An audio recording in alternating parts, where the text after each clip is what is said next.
kabarin'ny mpanakanto.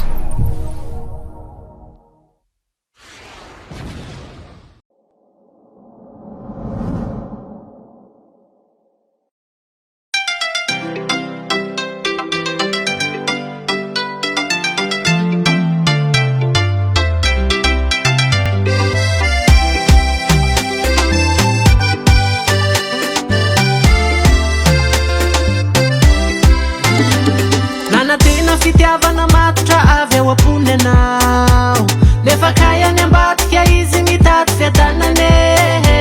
Tsy mba tsapanao mihitsy fa ianao ino nge kilalao, rehefa azo milainy telasako izy valao. Katavela tio ianao, fiziny kiopakelaatra lasa nandao, na ny fisinao aza tsy fantanyako fanomeny alay fone. Casa sina sento sento, casa sina laelo, casa sina tomany, casa sina sento sento. Satria kitsy anenenanao, rô tsara vitatra mizay nataonao.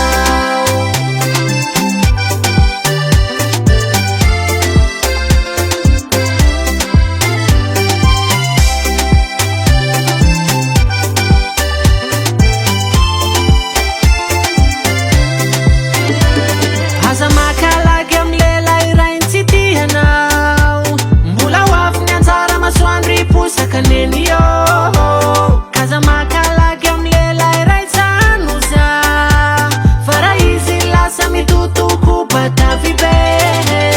Fa indry manjabe ohatrany io ve, de matahotra ny olanjara, na fototsopikatra manatandrifo fo mainka afa vehivavy tsara. Indry manjabe ohatrany io ve hoa, de matahotra ny olanjara, na fototsopikatra manatandrifo fo mainka afa vehivavy tsara.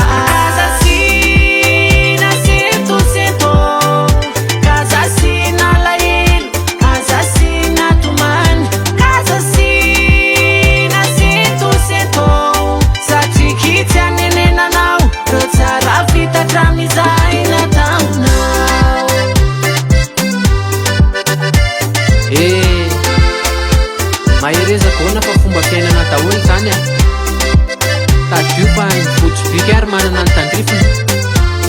Vo mainka fa indry manjabe io ve, fa indry manjabe ohatrany io ve, de matahotra ny olanjara, na fototsipika manana tandrifo fo mainka afa vehivavy tsara. Indry manjabe ohatrany io ve hoa, de matahotra ny olanjara, na fototsipika manana tandrifo fo mainka afa vehivavy tsara.